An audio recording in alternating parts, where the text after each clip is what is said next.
Isango Star. Impagarike.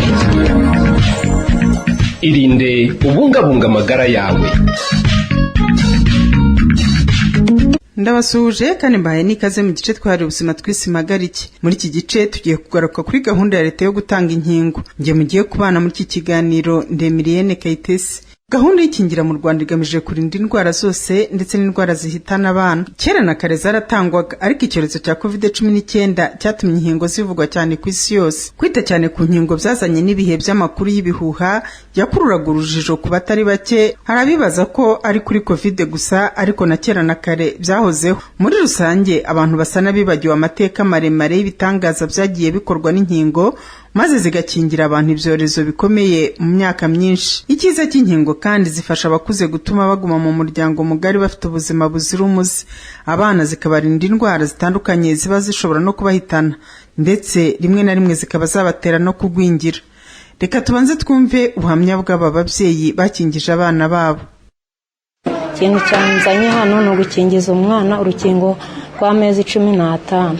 Naje kumukingiza kugira ngo atazahura n'uburwayi, kuko natangiranye n'inkingo zose ngomba kumukingiza inatwite. Ubwo noneho nje kumukingiza urwa nyuma kugira ngo ataba yahura n'uburwayi bwo kuba umuntu yacikanya urukingo rw'umwana, kuko ubona nyine atari wa mwana uhura n'indwara runaka. Iyo mbasa ntayo yarwaye. Twaje guteza urukingo rw'amezi 15 ng'umwaka n'amezi 3. Ubu twebwe inkingo turazirangije. Batubwiye ko tuzagaruka gukingiza umukobwa, tuzagaruka kumuteza urukingo afite imyaka 12. Gukingiza umwana bimubuza kugwingira. Cyo nabashishikariza no guhindura imyumvire. Ikigaragara cyo urukingo no ubuzima, urukingo nta kintu rwangiza ku mwana. Ahubwo umwana ushobora kugira ikibazo nutagize amahirwe yo kuba yabona urwo rukingo.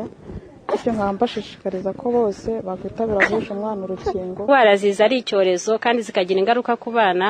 Rero iyo habaye igikorwa cyo gukingira, umubyeyi akacyitabira agakingiza umwana, bituma umwana abasha kugira ubuzima bwiza, akazamuka neza. Guhora bakingira abantu bigabanya umuvuduko w'indwara ku bana, bikabarinda kuba bakibasirwa n'ibiza bigatwara ubuzima bwabo, cyangwa se bakibasirwa n'izo ndwara zigatuma bagwingira. Sibomana Hassan ashinzwe porogaramu y'ikingira ku rwego rw'igihugu mu kigo cy'igihugu gishinzwe ubuzima RBC, avuga ko iyi gahunda yo gukingira mu Rwanda ihagaze ku kigero gishimishije.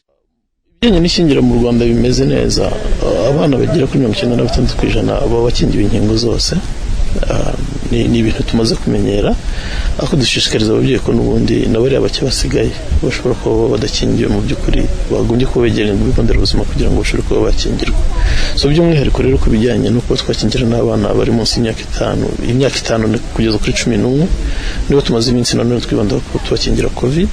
Nabo ikigero bamaze gukingirwa kirashimishije kubera ko barenze 80% muri icyo kigero. Murumva rero ni ibintu byiza, ariko wareba noneho abantu bakuru bakingiye ku bijyanye na COVID, mu by'ukuri abo twifuza ko bakingirwa nabo abenshi barakingiwe, ko turi ku kigereranyo kiri hejuru ya 90% yabo twifuzaga ko twakingira. So bituma rero mu by'ukuri twizera ko n'ibyerezo bimwe na bimwe bishobora kuba byaza, dushobora kuba twabyirinda dukoresheje inkingo, ariko kuri izi ndwara zisanzwe dukingira abana, ariko by'umwihariko n'izi ndwara z'ibyorezo harimo nka Urwego rushinzwe kurwanya ibyorezo no kubikumira CDC rutanga inama ko abakuze bose bari hejuru y'imyaka 65 bafata inkingo zirimo iz'umusonga, izazona, ibicurane, bagafata urwa tetanusi, akaniga, kokorishi buri myaka 10, kuko agakoko gatera umusonga ntabwo koroshye, gatera indwara nyinshi zirimo meningite, infection y'amaraso ndetse n'izindi ndwara.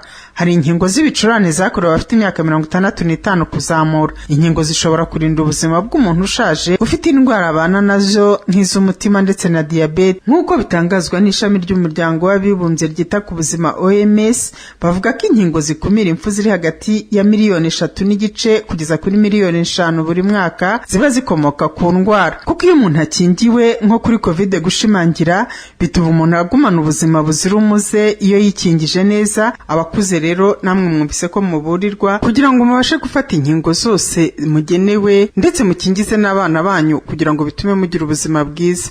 Nge mwabanye muri iki kiganiro kigufi ku bijyanye n'inkingo, Ndemirienne Kayitesi. Isango Star. Impagarike. irinde ubungabunga amagara yawe.